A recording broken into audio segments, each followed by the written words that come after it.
Daniel, is something the matter? My rage burst with that happy smile. I didn't sign up to be placed in what seems like an internment camp. James laughed and continued, "This place suits a poor man like you, Daniel." "What did you say?" I fired back. "You have to be a broke fool if you come to our hotel looking like that. You must have won the room by accident in a raffle, is I right?" He made note of my appearance, and I had no response. He was not in error. My teeth were clenched. "Why are you even here?" I gave the bellhop a little wave before focusing on the television. James was watching a program that pleased me. I said, "Thank you for watching." "What?" James glanced at my face and back to the TV screen, looking perplexed. "Actually, I'm the producer of this show." "What?" James abruptly sat back down on the couch, his astonished voice filling the room. "I really hoped you'd watch today's broadcast, but I'm honored to see you already prepared. I'm Daniel Moore, a producer for a news show on a big TV network. Our program premieres at 8 a.m. across the country and consistently receives the highest ratings during that time period. Even though I'm 52 years old and my body is beginning to age, I still adore what I do and believe it to be my genuine calling. I'm usually so wrapped up in my work that I miss the last train and end up sleeping at the office. Nevertheless, my 14-year-old wife, Maria, never grumbles and maintains order at home. At work, we got to know each other. On one of the shows I created in the past, she was a news anchor. After we were married, she quit her work. Charles, our 10-year-old son, is intelligent and deft, even though he can be a pain at times. We're proud of him. While I do occasionally think back on it, I do question whether I should have been a stricter father. I don't spend much time with them, but my family never experiences hardships, and I make a nice livelihood. It's a happy existence. I was so overloaded with special activities that I didn't get a chance to enjoy a late winter break until mid-January. How about, just for once, that we go sightseeing? Since this is a rare break, you should relax, my wife said. I decided to pamper myself and arrange a small family vacation by making reservations at a 5-star hotel, following her advice. Everybody is familiar with the Imperial Rich Hotel, so mentioning that you are staying in a luxury room on the premium floor is sure to make people jealous. At the mention of the hotel, my son, who had been nagging me to take a vacation, became quite excited. We were going to have a leisurely morning, maybe go to the salon, and then check in. For a television producer, though, that's a distant goal. I had to make sure everything was set up before I took a break to avoid being noticed. As a result, I was unable to travel back home and was forced to meet my family at the hotel. I didn't have time to change into my nice clothes because I was wearing a wrinkled dress shirt, a disheveled beard, and dirty hair following a long day at work. I took a cab directly from the office to the hotel. My son was wearing corduroy pants and a knit vest, while my wife, wearing a black dress and beach blazer, was enjoying a welcome drink in the lobby. "Sorry to keep you waiting." "Don't worry. I know you're tired." I packed an extra set of clothes. Desire to alter. My spouse gave me a quick look and commented, "It's okay before dinner. For now, let's simply check in." Maria nodded and finished her coffee at my reply. We three went to check in at the front desk. An older woman in a traditional gown walked by and gave me a really disgusted look. I was clearly out of place in this outfit right now, but I was still a paying customer. A 30-something staff member smiled politely and said, "Welcome," though he seemed more interested in Maria than in me. Saying, "I'm Daniel, the one with the reservation," I voiced my words, capturing the side of his face. He looked at me icily right away. James Thomas appeared on his nameplate. "Mr. Daniel, am I right?" "Kindly give us a moment," he added, shifting his attention to typing on his laptop before raising it back to us. "I appreciate your patience. For you, we have prepared a twin room on the main level. Soon, someone will arrive to escort you to your room." I cut him off. Wait a moment. Did I not book a deluxe room on the premium floor? The man said, I apologize, maintaining his smile. We had to make accommodations for a premium member who had suddenly come earlier and demanded the deluxe suite. What? My voice broke with shock. Shouldn't the reservation come first? He ignored my objection and said, I'm sorry, but there are no deluxe rooms available now, wearing a completely stoic expression. What does that mean, Dad? Isn't it meant to be luxurious? My son, obviously bewildered, grabbed at my shirt. Maria furrowed her brows in worry, but said nothing, waiting to see what would happen. James waved for a bellhop to arrive, and he did. Mr. Daniel, allow me to escort you to your room. My wife's travel luggage was lying at her feet when he snatched it and ran for the elevator corridor. We reluctantly went with him. At the third floor, the elevator came to a stop, and we emerged into a cold hallway. Your room is located here. To let the front desk know if you require anything, please do so. Please pardon me now, the bellhop stated. He put down the bags, made a deep bow, and walked out without looking up. Even with the room lights out, we could see plainly because of the daylight coming in through the window. We were stunned and stood there. A little 15-inch TV was mounted on the wall, and there was a small table in the corner of the space. The wall mirror was so tiny that it appeared to be a cosmetics mirror. There was almost enough room for one adult to fit between the bed and the wall, which was lined up in the center of the room. Glancing below, I noticed stains on the carpet, most likely caused by cigarette burns and coffee spills. The bathroom was tiny, with only one door and enough space for your elbow to probably strike the bathtub if you sat on the toilet. This place is tiny, and doesn't it smell weird? Charles scoffed as he said. As soon as we entered, I also spotted it. There was a sickening stench permeating the space, similar to that of mold, dust, and cigarettes. My wife, who had been silent the entire time, covered her mouth and appeared visibly uncomfortable. This is just, she said. I'll get them to change the room right now. I insisted that a staff person come to the room over the phone with the front desk. Soon after, the doorbell rang, and it was the earlier front desk clerk. Mr. Daniel, is there something wrong? That happy smile made me feel like I could blow up. What's this space called?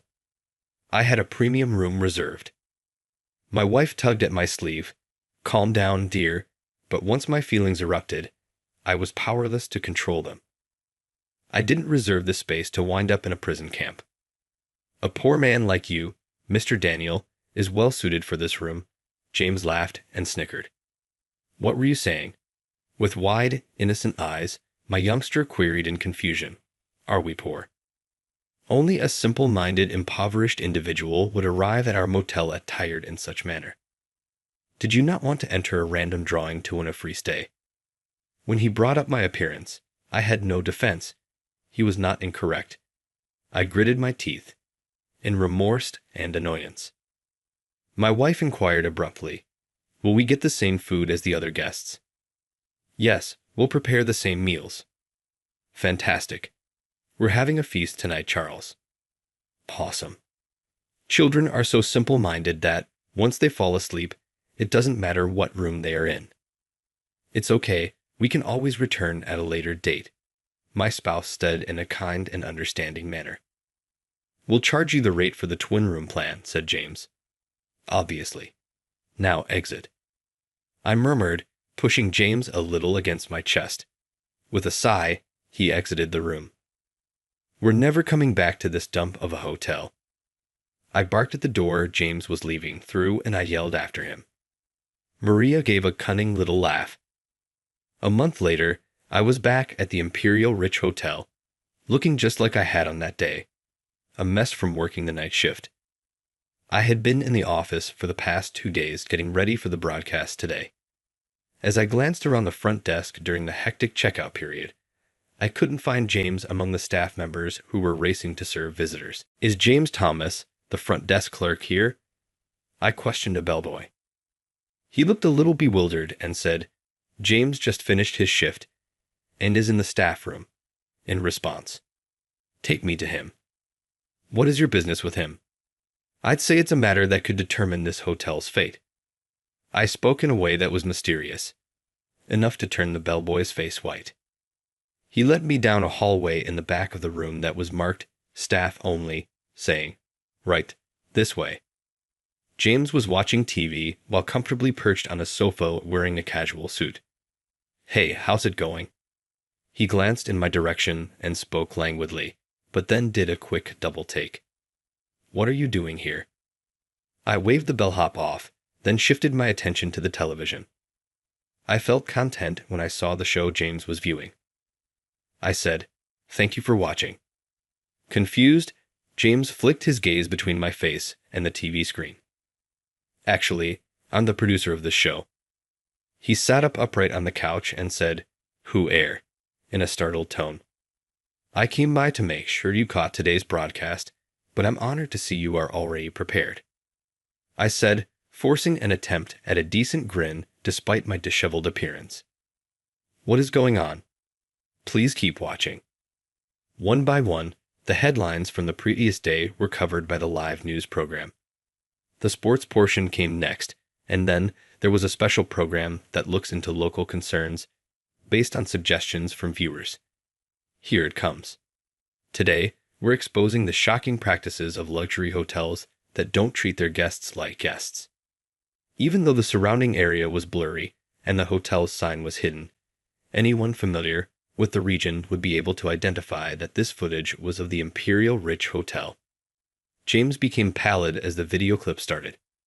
The narrator explained the room's bad state as the camera panned over a hotel room filmed from an angle that made the dimly lit area look even smaller. The room's run-down amenities and damaged carpet were all highlighted. After that, the camera panned to a woman sitting on the bed wearing a black dress. Only their body from the chest down was visible. Their face was hidden. The deluxe room on the premium floor was what I had reserved. The voice was changed, but for some reason, we were transferred to this room when a hotel employee asked to stay in the room we had reserved without a reservation. I was looking forward to the breathtaking night view from the 30th floor, but all we can see is the wall of the building next door.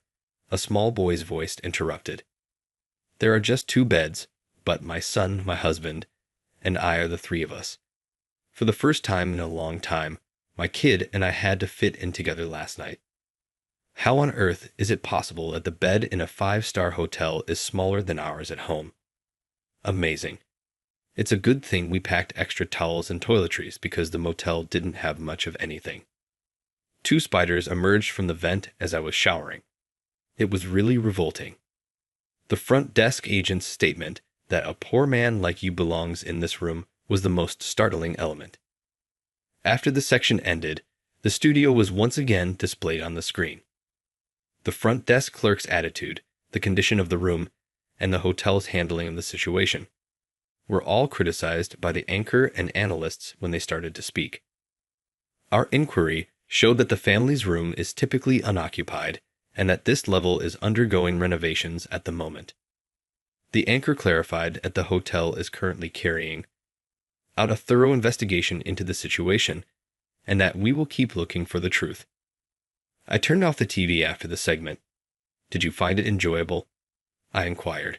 For a while, James hung his head and buried it in his hands, but then he lifted his face and grinned smugly. "Who authorized you to film here?" "Allowance? Unauthorized filming is a violation of copyright and a commercial interruption. It is you who could be charged with something." James gave me a victorious look. I gave him a piece of paper that I had already prepared. "This is a press release from your hotel's PR division. It was addressed to my show and had arrived around 6 months prior. We hope this letter finds you well, sir or madam. We are writing to express our sincere gratitude for your ongoing cooperation and support during this period of intense heat. There has been a significant impact of the recent global epidemic on our Imperial Rich Hotel. There are hardly any foreign tourists, and there haven't been many domestic ones either. For this reason, we respectfully ask that your prestigious media outlet highlight our hotel. We would be delighted if you could come see us in person and record our room's allure, as well as our guests' voices for your film. We sincerely hope that your initiative will allow us to extend our warm welcome to people all around the country. We sincerely request your understanding, and we will be pleased to accommodate your schedule. They sincerely stated that filming may happen at any time. Thus, we took pictures of the hotel as it really is and spoke with the visitors. Then we added, me doing all the filming, and the visitors were, of course, my wife and son. I always have a small camera with me in case something similar occurs. This is not at all what we ordered. Are you implying that your guests misled in their testimony, or that it is the responsibility of the media to present the truth? James gritted his teeth so tightly it sounded like they were grinding, but he got no answer. All right, goodbye. Our director will likely pay us a visit next time to get further coverage. I went through the well-dressed people in the foyer and out of the hotel as I left the staff area. The broadcast that day sparked a tremendous response. The Imperial Rich Hotel was identified by many viewers from the exterior photos, even though we never mentioned it by name. The news rapidly went viral on social media. I'm very let down. I thought this was a fancy hotel. Even if they paid me to stay in that pigsty, I would not. The employees that dealt with this ought to own up and offer an apology. During my stay, I encountered a really haughty man working at the front desk. Subsequently, periodicals and additional television programs joined the trend, inundating the hotel with demands for interviews. I even had multiple offers to purchase the video that I had shot. Visitors were crammed into the lobby, making the hotel the talk of the town. Even if it wasn't the publicity they had hoped for, they still received a lot of it. The staff member who had disparaged the visitors as being impoverished was quickly identified. The internet has immense power that should not be undervalued. James' identity and picture were swiftly made public on the internet, and he was even interviewed by a magazine whereby his former girlfriend disclosed that he was known for disparaging hotel patrons. James was, of course, dismissed right away. It will be nearly impossible for him to obtain another employment now that he is so notorious. Unfortunately for him, I wouldn't mind employing him as a TV station janitor if he's that desperate. If he's even remotely interested, that is. Amidst the mayhem, I got a letter from the Imperial Rich Hotel back home. A letter of apology and a complimentary ticket for a deluxe hotel were found within. My wife prevented me from using that as material for another part, so I tore it up and threw it in the garbage. The next time I have some free time, I'm considering making reservations for the three of us at another opulent hotel. I'm eager to see what lies ahead, be it a new adventure or some much-needed relaxation.